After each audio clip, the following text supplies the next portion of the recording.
Bristol City travelled to the MKM Stadium and played out a 1-1 draw at Hull.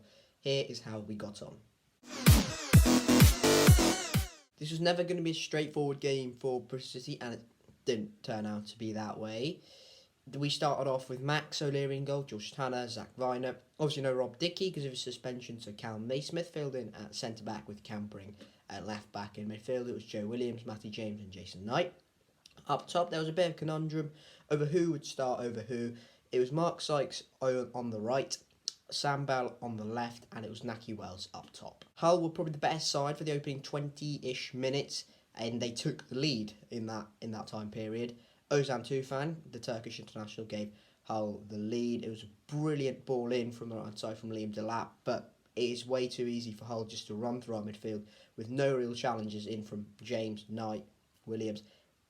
There's no real tracking back, and I think that's just unawareness. I don't think there's a lack of commitment. It's just unaware of the situation. Liam Delap kind of moves in from the central to the right hand side, puts the ball in. Ozan Tufan, first time finish, half volley into the back of the net. After that, Bristol City were far the better side. We created loads of chances, and despite having inferior possession in the first half, 45% possession, we had 11 shots. Not all of them were on target, just one was on target, but a lot of good opportunities and a lot of good territory, which was just a lacking thing in Birmingham, Preston and Millwall.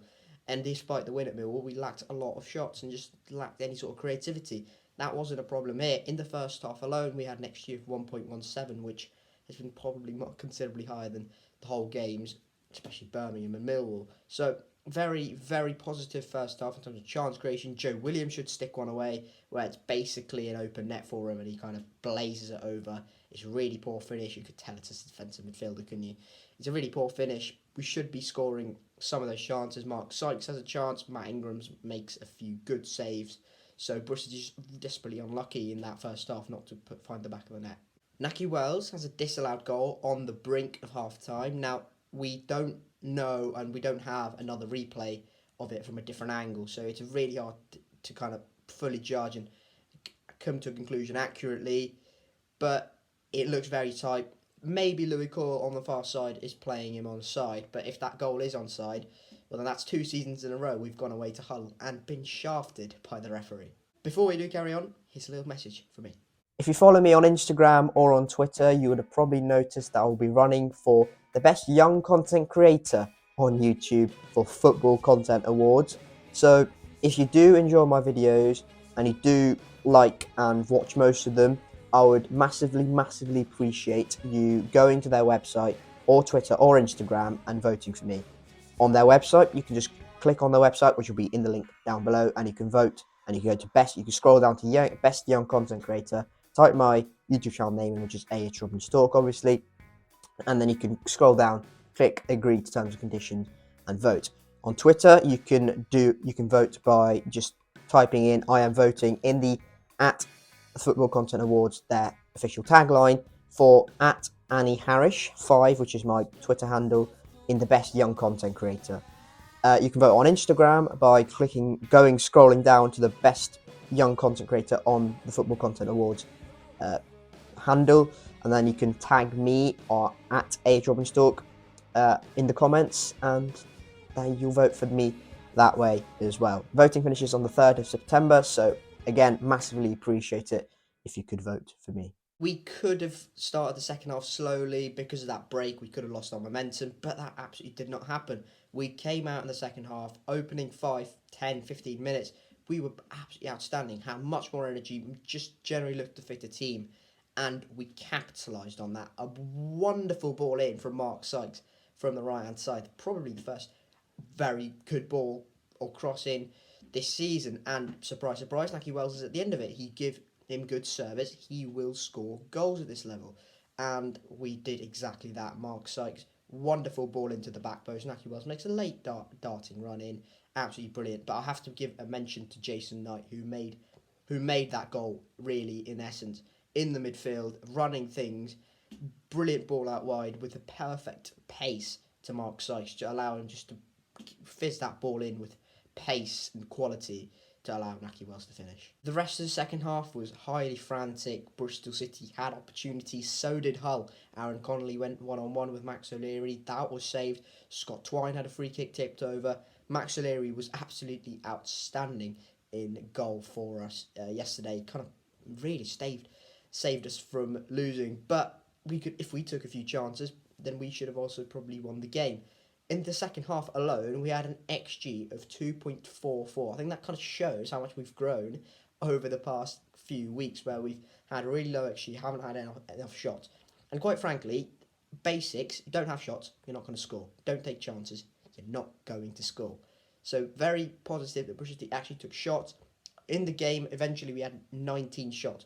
Yeah, you could say only 5 of them were on target, but it's better that we're taking shots rather than just kind of wasting good territory and good opportunities and good openings where we kind of peter out into nothing. Andy Vyman came on, and then 3 minutes after that came off with a heel injury again. It's the same heel, so I think that's the third time he's done it, which is just completely infuriating. He did 60 minutes in the midweek with I think the under 21s, so it looked like he was kind of ready and training with the first team, and he was ready to be back. Comes on, and I think within 20-30 seconds he is already complaining about his heel. It's so frustrating. It's just completely infuriating. Hopefully it's nothing too serious, but this is a recurring injury, and some sort of accountability has got to be taken here, because that is, if that was, completely unforced and just a tackle has been made, we could go, yeah, whatever, fine. But that is recurring injury. How is he deemed fit to play 60 minutes in the midweek, but then as soon as he comes on the weekend for the first team, he's done it again? Something's not quite right here. On a slightly more positive note, Taylor Gardner-Hickman came on to make his Bristol City debut after joining on loan from West Brom, and looked pretty lively. He came on at right back in place of George Tanner, and just generally looked a pretty good player. Gave us fresh legs, pressed, just generally looked like a good player. Got a yellow card 5 minutes after he came on, so typical City welcome, I suppose, in a way, getting stuck in straight away. But it was good to see him on the pitch. He will be cup-tied for the game against Norwich in the EFL Cup, so Pearson said in the post-match interview it was good and important to get him some minutes, otherwise he'd be frustrating. And I completely agree. I think he looks pretty good, and looks like we have pretty decent player on our hands. In comparison to the Birmingham game, we were far better here, and the chance creation was much better, and it looked like we were far more determined, and there was an urgency about us which was just lacking, and has been lacking for the first 3 games in the league. We looked far more threatening on the counter-attack as well, and despite us wanting and working towards being a possession-based team, and as much as I appreciate that, sometimes you just got to play to the team's strength. And as Pearson did with Vyman, Semenyo, Martin in his first full season at City, he might have to look at the pace of Sam Bell, the physicality of Harry Cornick, and the pace of Harry Cornick, and the finishing and the late runs of Nahki Wells, and the energy and Taylor Gardner-Hickman and Jason Knight, and go, you know what, we might have to build the team around them and actually play a slightly more counter-attacking system, because that, based off the evidence, because we have been far better away from home, the performances have been better, off the evidence, that may actually suggest that we are better suited to a counter-attacking style. Thank you guys very much for watching this video. If you have enjoyed it, hit a like. If you haven't already, subscribe to the HM YouTube channel for more Bristol City content in the future. We'll be back for the preview against Oxford, so stay tuned for that, and you can stay tuned for that by subscribing and then hitting the notification bell so you get notified every time I do upload as well. Thank you guys very much for watching. Keep safe, and I'll catch you all later. Cheers.